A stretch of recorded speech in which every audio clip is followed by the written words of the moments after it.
Is your credit card statement bigger than your paycheck? Did you spend the money you'll earn a month from now 2 months ago? If you're asking yourself, who invented this stuff, man? And whatever you're wondering about money, you'll find it in this video. If you're ready, let's begin. His name was Alyattes, king of Lydia, and he's the man who started it all. You were born in Sardis, capital of Lydia, into the Myrmnad dynasty, which is a polite way of saying your family took the throne by putting a knife in whoever sat on it last. Welcome to royalty. Your father is King Alyattes, a man who has confused foreign policy with arson. Every harvest, he marches out to burn the fields of a Greek city called Miletus, then comes home, waits a year, and does it all over again. It is the ancient world's least productive grudge. You grow up inside all this, a small boy wandering the palace, watching. And what you watch, more than anything, is gold. It's even in the water. The Pactolus River slides right past your city, carrying flecks of a pale, strange metal the grown-ups call electrum. The old story says it glitters there because King Midas once washed his cursed golden touch away in these very waters. But the thing that really sticks with you is the market. You stand at the edge of it and watch grown men scream themselves hoarse for half a day, red in the face, because nobody can agree how much a little pinch of gold dust is actually worth. Your father dies, and the crown drops onto your head before you've fully grown into it. You inherit everything at once. The endless war with Miletus, a treasury full of raw electrum, and a kingdom that still trades like it's haggling at a village market. So you end the war first. Instead of burning Miletus to the ground, you make peace with it. Turns out, a trading partner is worth far more alive than in ashes, a lesson some people still haven't learned. And then you turn to that pile of electrum and do the thing no one has ever done. You take a lump, fix it to an exact weight, and stamp it with the head of a roaring lion, your royal seal. That stamp is a promise. The king guarantees this is worth exactly this much. Somewhere in the market, a merchant holds up one of the very first coins, turns it over in his fingers, squints at the little lion and thinks, what in the gods' names is this? He doesn't know it yet, but he's holding the future. And you?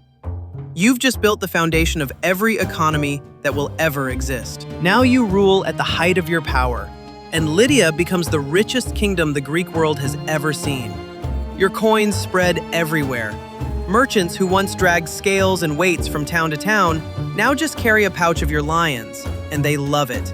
Trade explodes. Sardis fills with markets and permanent shops, and money moves through your streets like water. You grow so rich that your name becomes a legend on its own. The Greeks whisper about Lydian gold the way people today whisper about tech billionaires. And here's the beautiful part. For the first time in history, a man can be broke. Before you couldn't really be poor in a countable way. You had 3 goats, or you didn't. Now there's a number attached to a human being, and that number can go down. You've invented budgeting. You've invented the sentence, I can't afford that.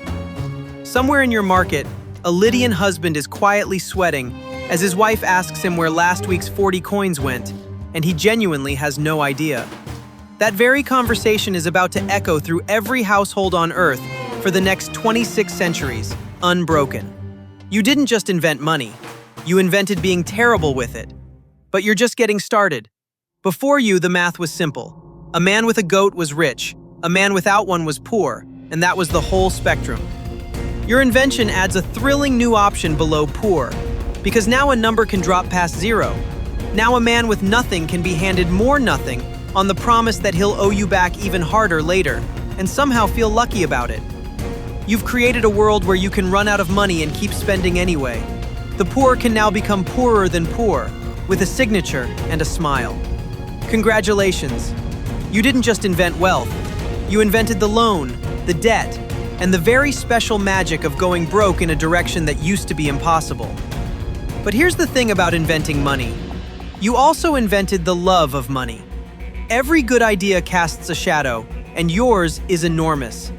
You've handed humanity a tool so powerful, it will raise cities from dust and make men lie, cheat, and betray their own brothers over a handful of stamped metal. You don't see the shadow yet. You're too busy counting. Older now, gray creeping into your beard, you turn your ambition outward, and it gets ugly. You push east and slam into the Medes, a rising empire that does not scare easily. The war grinds on for 5 brutal years. Neither side wins, neither side stops. And then, in the middle of a battle, the sky goes dark in the middle of the day. The sun vanishes. A total eclipse falls over the battlefield like a curtain. Your soldiers freeze. The enemy freezes. Everyone drops their weapons, certain the gods have finally lost their patience.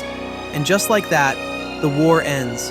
Not by strategy, not by strength, but by an accident of the heavens that every man mistakes for judgment. You seal the peace with a marriage and walk away.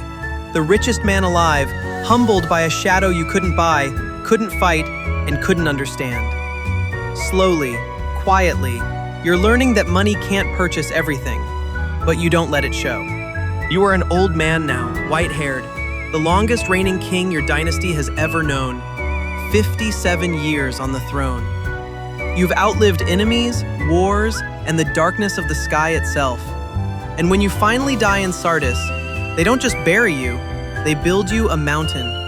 A burial mound so vast, it still rises from the plain today, 26 centuries later, visible from miles away, the largest of its kind in the ancient world. But your true monument was never the tomb. The lion-stamped coins you left behind conquered the world for millennia, and now, quietly, they are vanishing. Almost no one carries metal anymore. Your lions have dissolved into plastic cards and numbers glowing on glass, into currencies that exist nowhere and everywhere at once. And through the inheritance you left, everyone outside the wealthy few now spends the money they'll earn in 2 months by borrowing it 3 months early. Every kind of money, everywhere, quietly draining away with each passing day. You reached across 26 centuries and touched every hand that would ever hold a coin, and then watched the coin itself disappear. Perhaps that is the final joke of the man who invented wealth, that in the end, even wealth does not stay. It only changes shape and moves on and leaves us counting shadows in the dark.